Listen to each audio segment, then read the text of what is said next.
19 de abril de 2026, estamos en el quinto año y en el día 55 desde el inicio de la invasión a gran escala.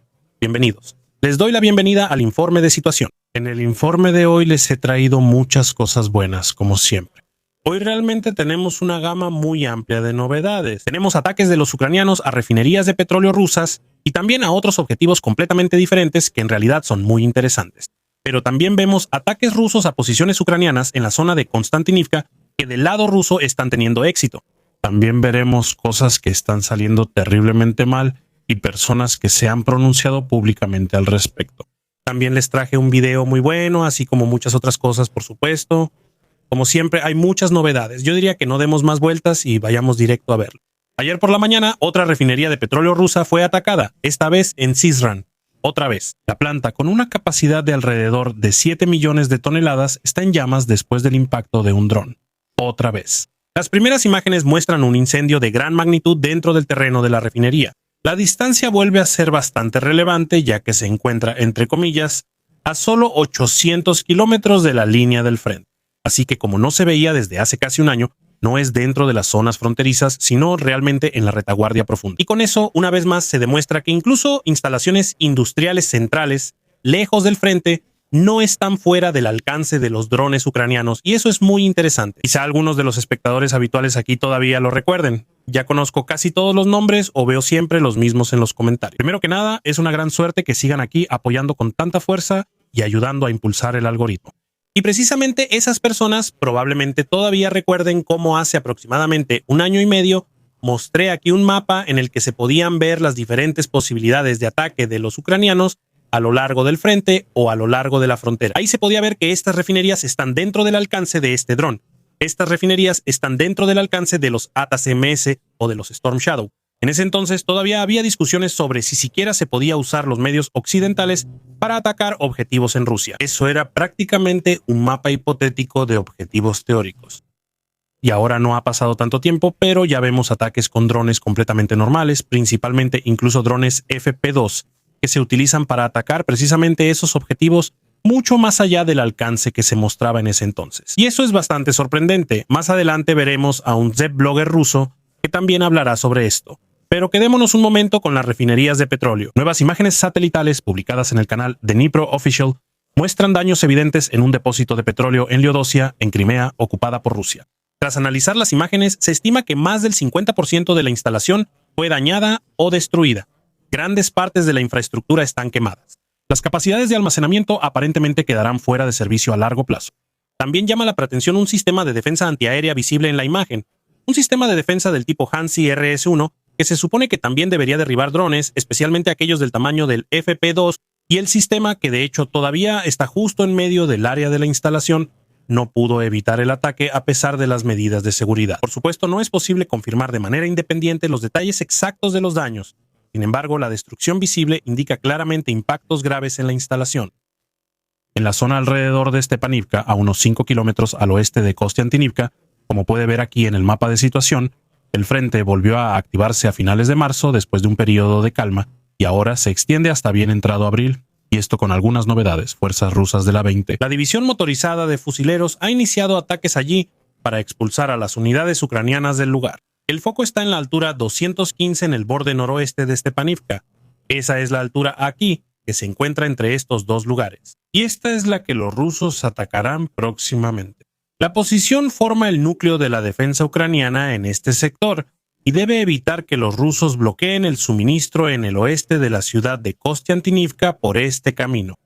Así que aquí habría una ruta de suministro abierta. Y debe evitar que los rusos puedan dividir el frente aquí y reclamar este cuerpo de agua para sí mismos. Y los ucranianos quedarían más o menos rodeados en un tramo bastante grande aquí. O no quedarían completamente rodeados, pero al menos intentarían un cerco. Y como dije, si los rusos controlan el territorio, entonces también se suma este cuerpo de agua aquí, que probablemente de todos modos no se puede cruzar.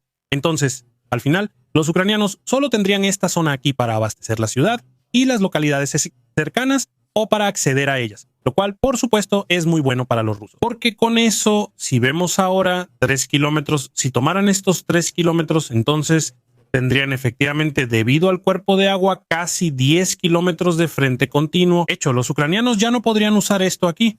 y desde la colina 215 específica. Está bastante bien fortificado, o más bien es el segmento mejor fortificado en este frente. El tramo aquí, si se le puede creer tanto al lado ucraniano como al ruso, ambos lo afirman.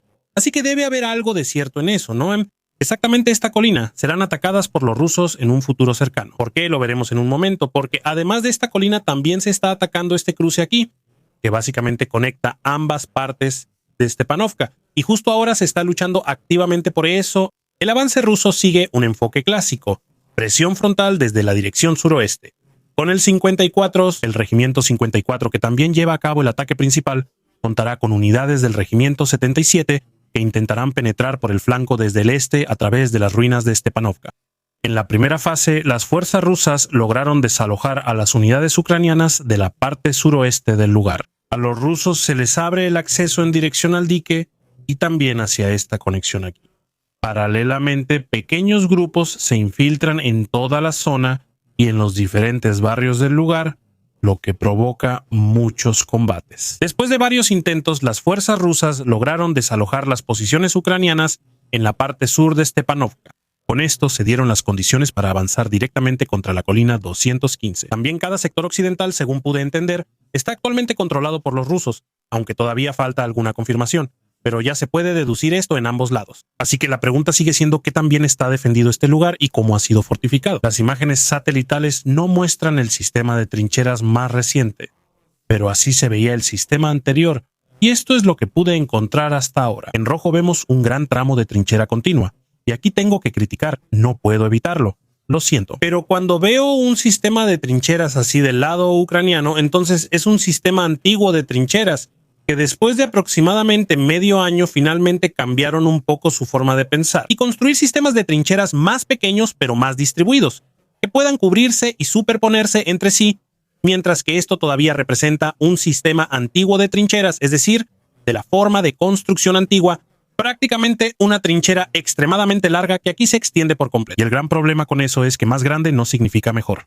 En este caso, tienen que considerar que una gran distancia es defendida por quizás un máximo de 30 personas. Esto no es como en la Primera Guerra Mundial, donde un soldado estaba pegado al otro o acostado junto a él.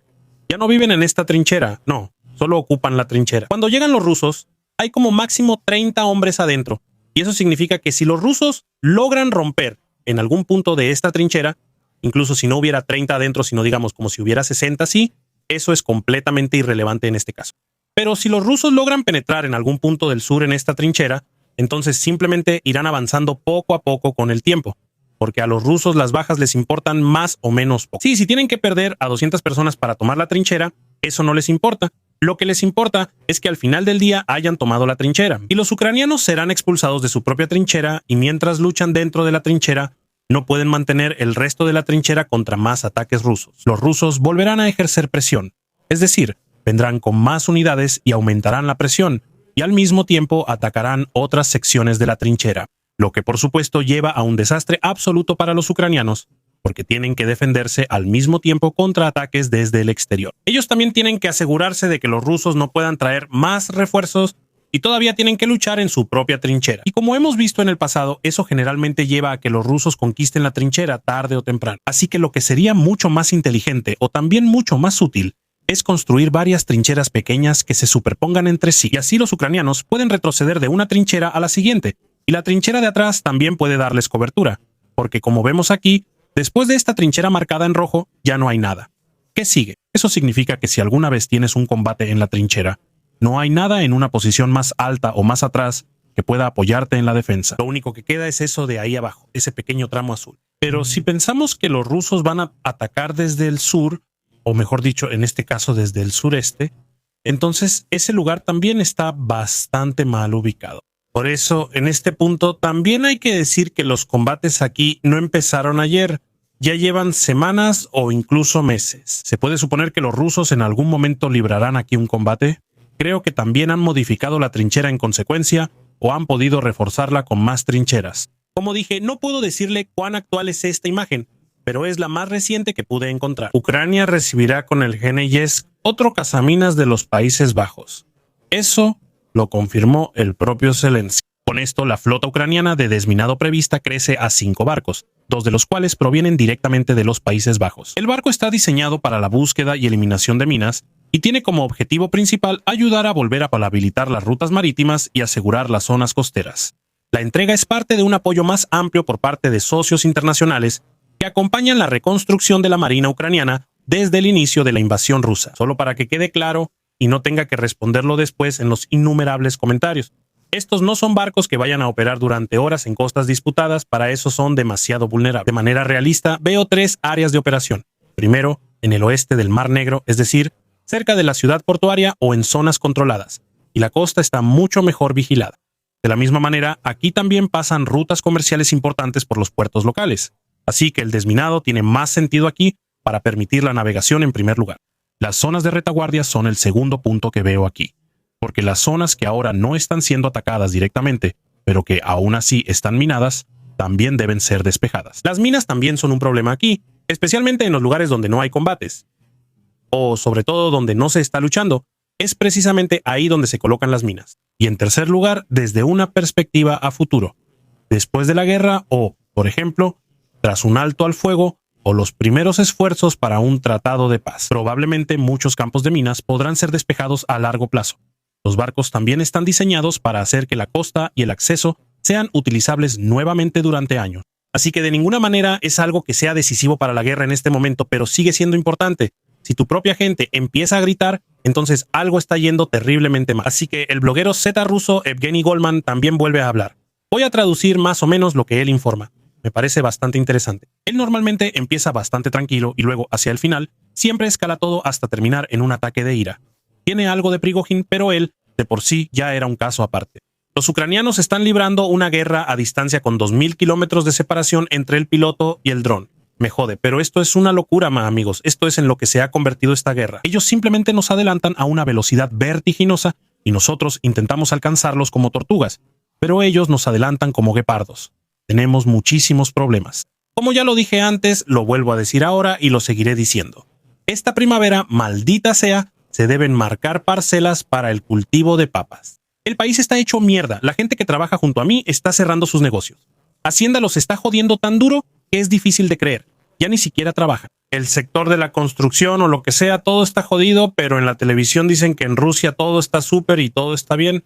A la mierda con eso. Esta es la maldita línea del frente. ¿Por qué carajo seguimos dando vueltas allá atrás en el 5.º año de guerra? Todos se ríen de nosotros, todos nos ridiculizan, pero aún así seguimos aquí con confianza. Y bueno, esta parte la tiene que censurar porque si no, YouTube me castiga. Lo pueden ver completo en Telegram. Pero de todos modos, aquí se trata de muchas acciones homosexuales entre hombres que él equipara con la situación en el frente y en el país. Pero de todos modos, pueden ver que los ánimos están tensos y que el ambiente, bueno, es muy neutral, como suele decirse. Él ya mencionó la primavera, lo cual, por supuesto, es una buena transición porque sí, es primavera. Y eso en todo el mundo. Se preparan de nuevo para hacer que las calles sean peligrosas. En la Ucrania ocupada es casi igual, solo que al revés.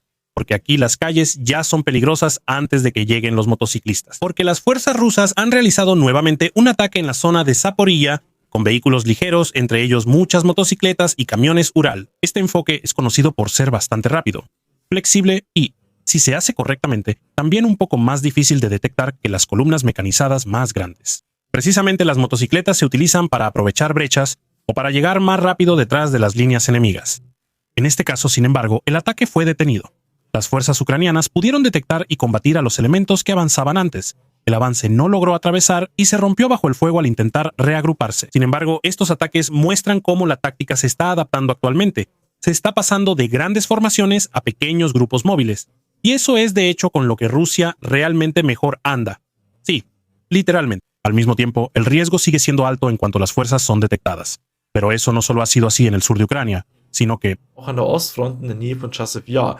Es un ataque mayor de las fuerzas rusas en motocicleta, que según los ucranianos también fue combatido. Las fuerzas ucranianas atacaron una concentración de tropas rusas, así como un área de preparación, con drones FP2. En las grabaciones se puede ver cómo varias posiciones fueron alcanzadas. En un caso, la carga de combate del dron se desprende del portador justo antes del impacto y penetra por separado en un edificio. Eso indica un efecto dirigido contra objetivos cubiertos, es decir, no solo contra vehículos o personal expuestos, sino también. reunirse o buscar refugio. Al parecer, los ucranianos han podido desarrollar aún más el FP2 en varios aspectos. No creo que sea casualidad que últimamente hayamos visto tantos ataques con FP2 también contra tantos objetivos diferentes. En Taganrog fue alcanzada una planta de producción de Atlanta Aeroworks. Según la fuente, se trató de un ataque con misiles Neptuno, es decir, la versión modificada que no solo puede alcanzar objetivos marítimos, sino también terrestres. Si realmente fueron misiles Neptuno o no, no se puede confirmar de manera independiente en este momento. Sin embargo, la mayoría de las fuentes suelen remitirse o referenciar a otras fuentes que a su vez vuelven a referenciar a la fuente original. En las grabaciones disponibles en el lugar solo se puede ver el impacto en sí. La fábrica, entre otras cosas, ha producido drones del tipo Molnia, componentes para el sistema Odion y otros elementos para drones y tecnología aeroespacial. Atacar una fábrica de drones, ahora que los rusos están centralizando y quieren distribuir drones específicamente a ciertas unidades, hace que un ataque a una fábrica así sea bastante interesante. Unidades ucranianas de sistemas no tripulados interceptaron por primera vez un dron Shahed ruso y lo hicieron con un dron interceptor que fue lanzado desde una plataforma acuática no tripulada. Todo esto fue realizado por las fuerzas de la Brigada Nemesis 412. Con esto entra en juego un nuevo perfil operativo. El lanzamiento se realiza desde la propia plataforma, con el objetivo en el aire. Esto trae varias ventajas concretas. La plataforma puede posicionarse lejos, en el agua, es decir, más cerca de las rutas de aproximación de los drones. Este procedimiento reduce el tiempo de reacción, ya que los drones interceptores no tienen que despegar desde tierra. Además, un sistema así es más difícil de detectar y también más difícil de atacar. Una pequeña plataforma no tripulada es mucho menos llamativa que una posición clásica de defensa aérea en tierra. A esto se suma el alivio para la defensa aérea en tierra, ya que, como dije, los objetivos pueden ser interceptados antes de que lleguen a las costas o a las ciudades. Y por último, flexibilidad. Las plataformas se pueden trasladar, reposicionar y adaptar a cambios en las rutas de ataque sin necesidad de infraestructura fija o grandes preparativos, así que también podrán lanzarse desde zonas donde los rusos no esperan medidas de defensa aérea. Como podemos ver aquí, esto fue una especie de defensa. Pero también existen conceptos en los que los drones FPV son llevados por un barco de drones a zonas teóricamente seguras y atacan instalaciones costeras o puertos. Entonces se pondrá realmente interesante para el futuro. Imagínate pequeños barcos de drones que pueden entrar en los puertos sin ser detectados, o un pequeño submarino de drones que emerge y lanza pequeños drones FPV que luego atacan objetivos en el puerto. Eso es, por supuesto, muy... Si algún fabricante de armas está escuchando, esa fue mi idea. Con eso, agradezco a los suscriptores y a los miembros del canal de la Algo Crew. Un agradecimiento especial para el teniente coronel René Kesila Dietrich Ferdi Meyerhofer. No olviden suscribirse, dejar su like, comentarios y hasta el próximo informe de situación.